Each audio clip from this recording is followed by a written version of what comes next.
Yo, what is going on, guys? Today we are looking at something quite awesome, and we're going to be hooking it up to my brand new Suzuki GSX S1000 GT Plus. I know it is a super long name and quite annoying to say it all the time, so we're going to call it the Suzuki for short. So this unit here is a CarPlay / Android Auto. Also, this one provides front and rear camera at 1080p recording. And well, I've heard a lot of stories that the installation is quite straightforward, simple to do. And here we can see some of the specs. Again, CarPlay, Android Auto, Vidor recording. It is waterproof as well and dust proof, which is quite important because this is going to go in a motorcycle, and if it gets wet, well, yes, we don't want this to get ruined. We have vibration dampening as well. You can pair your music. You have parking monitoring, which is also very important. You get notifications, and also a wire controller that goes on your handlebar, guys. So the Suzuki is sitting right now here right next to me. We have it pretty much all set and ready to go. I do have the Garmin XT2 already hooked up on that mount that you see right here. And yes, unfortunately, we're gonna have to remove that in order to get this installed. I believe I use a little bit more the system with CarPlay than I do the XT2. The XT2 is mainly for long travels, but I think this is also good for long travels. And based on this picture, I kind of like the user interface. It looks like it splits it in many different ways. So without further ado, guys, let's go ahead and see what comes inside of the box and then get to it, install it. I might not be providing a detailed tutorial on the Suzuki, because of the fact that many motorcycles require different kind of disassembly.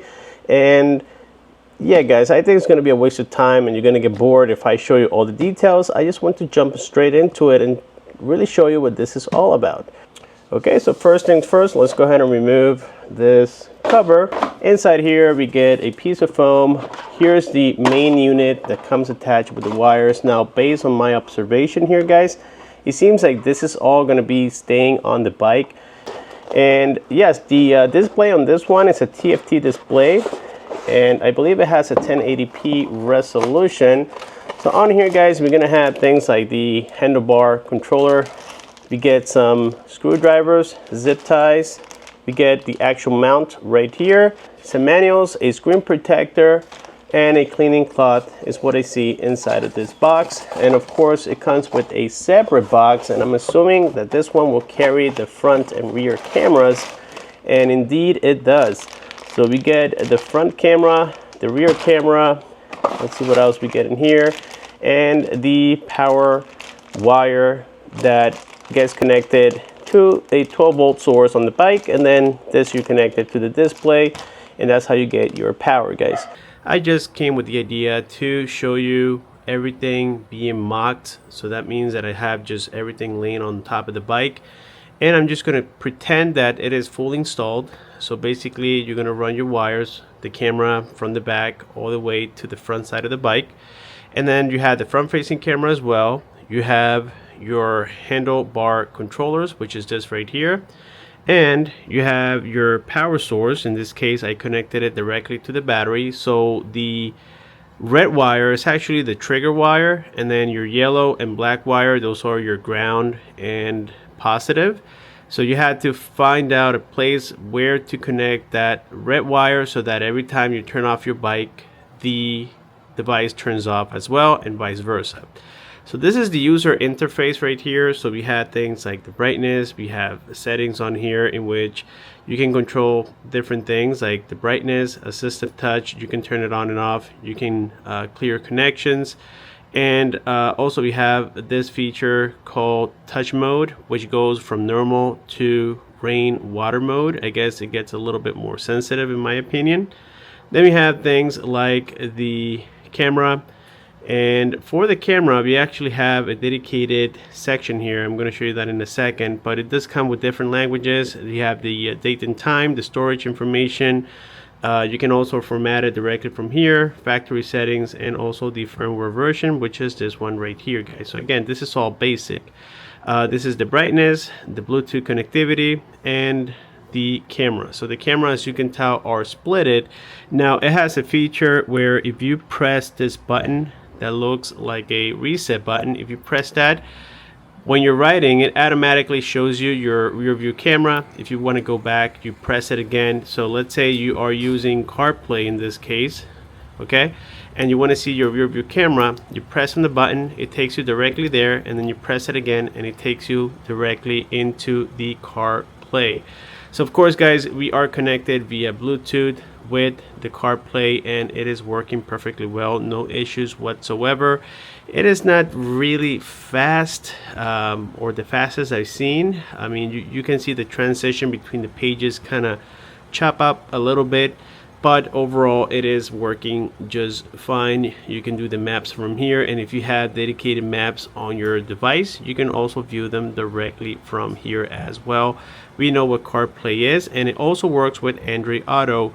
You do have this little slot at the bottom where you will install the TF card, and also you can do updates directly from here as well. This is what the assisted touch provides. So you have the home, the Bluetooth, the camera, and the brightness, and that's pretty much it. Another cool feature with the Bluetooth, since it is 5.0, is that you can have your phone connected to this, but you can also have the phone connected to your earphones or wherever you're using for audio on your helmet, and it'll be just fine. It doesn't interrupt anything. When you play the music on here, it plays on your headset, and you can also activate, I'm not gonna say it, but the S word, you can activate it directly from your headphones as well, which is a very nice touch, especially when you are on the go.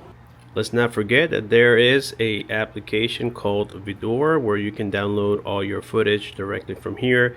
You simply connect directly to the cameras or the display's Wi-Fi, and you will see everything on here.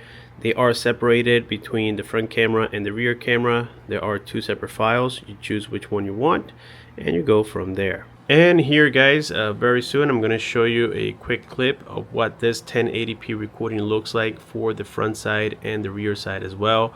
It is definitely visible, not the most advanced camera that I've ever seen. I believe these are Sony sensors. They do the job.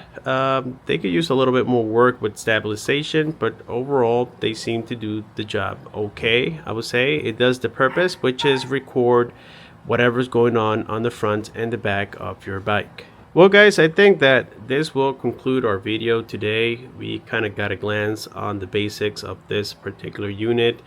It is not something overly complicated, which is great for when you're riding. That's exactly what you want, something simple, something that works, something that connects and gets you going. And well, from what it looks like, this is exactly what this will do. It is a pretty decent, well-made, you know, at least from what I feel in my hands, it is a well-made product. The display, it's very good quality, as you can tell, and also when the sun is hitting it, it doesn't have glare, so it's not going to reflect on your eyes, which is great. The display is super dark, giving it that quality look as well. And well, overall it seems like a decent product, as I said, and I am really looking forward to installing this fully on the bike. I just don't have the time right now, so I just wanted to provide this quick overview to give you guys a, you know, just a glance on what this is and you know, how convenient it can be, and also secure, guys. We know that many people hit bikers and they run away, and having cameras on the front and the rear, I think, is a great idea. With this being said, let me know what you think down below. Thank you so much for watching. Subscribe, comment, and share, and click on the bell icon so that you don't miss future videos like this.